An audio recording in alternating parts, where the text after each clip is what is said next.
بسم اللہ الرحمن الرحیم۔ السلام علیکم ورحمۃ اللہ وبرکاتہ۔ کچھ عرصے پہلے کی بات ہے، ایک لڑکی کی شادی ہوئی۔ وہ لڑکی بے پناہ خوش تھی، قریبی رشتہ داروں میں ہی اس کا رشتہ طے ہوا تھا۔ دونوں خاندانوں کی آپس میں اچھی انڈرسٹینڈنگ تھی، اس لیے دونوں طرف سے ہی خوب خوشیاں منائی جا رہی تھیں۔ جہیز اور بری کو شاندار بنانے کے لیے رات دن بڑے بڑے شاپنگ مال سے خریداری کی گئی۔ لاکھوں کی مالیت کا عروسی جوڑا تیار کروایا گیا۔ آخر کار شادی کا دن بھی آن پہنچا۔ ایک نامور بیوٹی پارلر سے دلہن تیار کروائی گئی۔ دلہن کو لا کر جب اسٹیج پر بٹھایا گیا تو ہر آنکھ میں ستائش تھی۔ مہمانوں کا ایک ہجوم تھا، ہر طرف زرق برق آنچل تھے، پھولوں کے ہار اور گجروں کی خوشبوئیں تھیں۔ میوزک سسٹم پر بجتی مدھم دھنوں نے سارے ماحول پر ایک سحر سا طاری کر رکھا تھا۔ دلہن کی خوشی دیدنی تھی، آسمان سے اتری کوئی حور لگ رہی تھی۔ رات گئے، دلہن کی رخصتی ہوئی۔ اگلے دن ولیمے کی شاندار تقریب ہوئی۔ عزیز رشتہ دار سب کہہ رہے تھے دلہن کو ایسا خوش پہلے کبھی نہیں دیکھا تھا، مگر کون جانتا تھا یہ خوشی کتنے دن کی ہے۔ ابھی ہفتہ بھی نہ گزرا تھا، شادی کی رسمیں ابھی تک چل رہی تھی۔ دلہن کسی دعوت میں جانے کی تیاری کر رہی تھی، اچانک طبیعت خراب ہوئی اور اسپتال جاتے جاتے ہی دم دے دیا۔ انا للہ و انا الیہ راجعون۔ وہ گھر جو ابھی تھوڑی دیر پہلے تک خوشیوں کا گہوارہ تھا، چاروں طرف قہقہے بکھر رہے تھے، اب وہاں ایک صف ماتم بچھ چکی تھی۔ عزیز و اقارب کے رونے دھونے سے ایک احرام بپا تھا۔ وہی لڑکی جسے تھوڑی دیر پہلے تک دلہن دلہن کہہ کر پکارا جا رہا تھا، اب اسے لوگ میت کہہ رہے تھے۔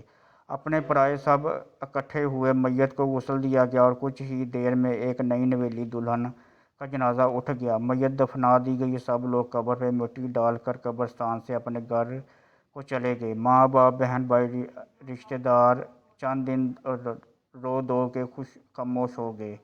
دلہے میاں بھی کچھ دن بعد دوسری شادی کر لیں گے۔ ایک نوجوان حسین پڑھی لکھی تھی خوبصورت لڑکی کی زندگی کا باب ختم ہو گیا۔ دنیا اپنی ڈگر پر چل رہی، کسی کو کچھ فرق نہ پڑا۔ وہی کھانا پینا، سونا جاگنا، ہنسنا بولنا اور زندگی کے باقی سارے معمولات برابر چلتے رہے۔ اور میں سوچ رہا تھا، واقعی کسی کے چلے جانے سے زندگی نہیں رکتی، موت سے فرق تو صرف مرنے والے کو پڑتا ہے۔ آج وہ قبر میں تنہا ہوگی، اس کے قیمتی لباس اور زیورات یہی رہ گئے، اس کا جہازی سائز بیڈ، مخملیں، بیڈ شیٹ، خوبصورت منقش سنگار میز، اس پر سجا میک اپ کا سامان، الماری میں لٹکے قیمتی ملبوسات، ذرا فاصلے پہ رکھا چوڑی دان جس میں رنگ برنگی کانچ کی جھلمل کرتی چوڑیاں ترتیب سے رکھی تھیں، سب کچھ یہی رہ گیا۔ ساتھ گیا تو صرف ایک کفن، جہیز کا سارا قیمتی سامان اسے برتنا نصیب نہ ہوا۔ مہینے پہلے سے بیوٹی سیلون کے چکر لگ رہے تھے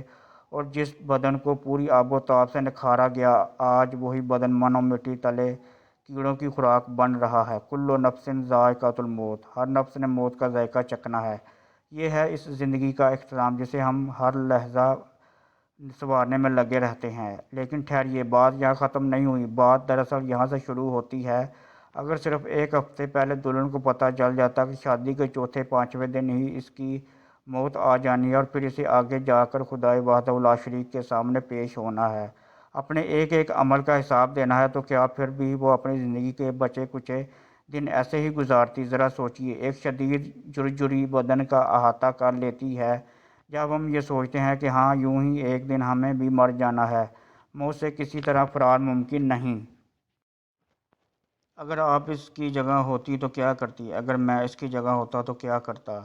ذرا سی دیر کے لیے تنہائی میں جا کر سوچیے، اگر مجھے پتہ چل جاتا کہ ہفتے بعد میری موت یقینی ہے تو میں کیا کروں گا؟ اگر مجھے رتی بھر بھی آخرت کے دن اور اپنے حساب و کتاب پر یقین ہے تو میں اس بچ جانے والی چند روزہ زندگی کا ایک پل بھی ضائع نہیں کروں گا۔ نافرمانیوں سے توبہ کر لوں گا، حقوق و فرائض کے دل و جان سے ادائیگی کروں گا، میں لوگوں کے ساتھ اپنے سارے معاملات درست کر لوں گا، میری اکڑ، میری انا، میرا غرور سب کسی کونے میں جا سوئے گا۔ میں رو رو کر اپنے رب کو مناؤں گا کہ میں نے زندگی بہت غفلت میں گزار لی، اے میرے رب، اب جب کہ تجھ سے ملاقات کا وقت آ چکا ہے تو مجھ گنہگار کو معاف کر دے، مجھ سے راضی ہو جا، میرا ایک ایک پل قیمتی ہو جائے گا، میں اپنے نامکمل کاموں کو جلدی جلدی پایہ تکمیل تک پہنچاؤں گا، میرے دن لوگوں کے ساتھ اپنے معاملات کو اچھا کرنے اور راتوں اللہ کے حضور معافیاں مانگتے اور گڑگڑاتے گزرے گی۔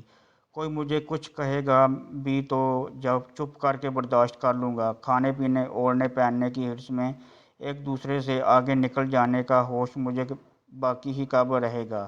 بس ایک ہی دن ہوگی، میرا مالک مجھ سے راضی ہو جائے، مجھ پر کسی کا کوئی حق حساب باقی نہ رہے اور میں مرتے ہی اللہ ایک بارگاہ میں سجدہ ریز ہو جاؤں، اللہ کے نیک بندوں میں شامل کر کے علیین میں پہنچا دیا جاؤں۔ مگر یہ سب تو میں اس وقت کروں جب کہ مجھے معلوم ہو جائے کہ ہاں میری موت کا وقت متعین ہو چکا۔ عزیزان من، یہی تو ہم غفلت میں پڑے ہیں، یہی یقین تو ہمیں حاصل نہیں کہ آج کسی کی موت ہے تو کل ہماری باری ہے۔ ہم ایسے مطمئن بیٹھے ہیں جیسے موت ہمیں تو کبھی آئے گی ہی نہیں۔ کوئی دیکھا آج تک ایسا انسان جو کہتا ہو کہ اسے موت نہیں آئے گی؟ ساری روحانی، جسمانی اور سائنسی ترقیاں موت کے آگے بے بس ہیں۔ موت سے کوئی نہیں بچ سکتا، امیر غریب، عوام اور خواص، ہر شخص نے موت کا مزہ چکھنا ہے۔ تو پھر کس لیے ہم موت کو بلائے بیٹھے ہیں، اپنے انجام سے بے پرواہ ہیں؟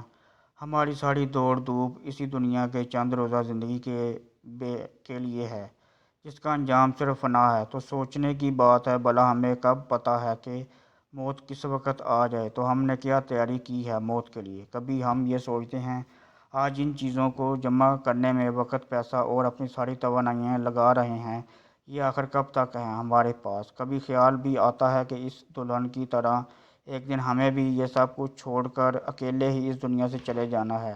کیا لوگوں کی موت میں ہمارے لیے کوئی عبرت نہیں؟ ایک بزرگ نے ایک جنازے میں شرکت کے بعد اس کی قبر کے پاس کھڑے ایک آدمی سے پوچھا کہ تمہارا کیا خیال ہے، اگر یہ شخص دنیا میں واپس آ جائے تو یہ کیا کرنا پسند کرے گا؟ تو اس آدمی نے جواب دیا کہ یہ استغفار، نماز اور نیکی کے کاموں کے علاوہ کچھ نہ کرے گا۔ تو بزرگ نے فرمایا، فوت ہونے والا تو یہ کام نہیں کر سکتا، تم ضرور کر لینا۔ حقیقت یہی ہے کہ اگر ہمیں کسی درجے میں بھی آخرت کا یقین حاصل ہو جائے تو ہم اپنی عمر کا ایک پل بھی ضائع نہ کریں۔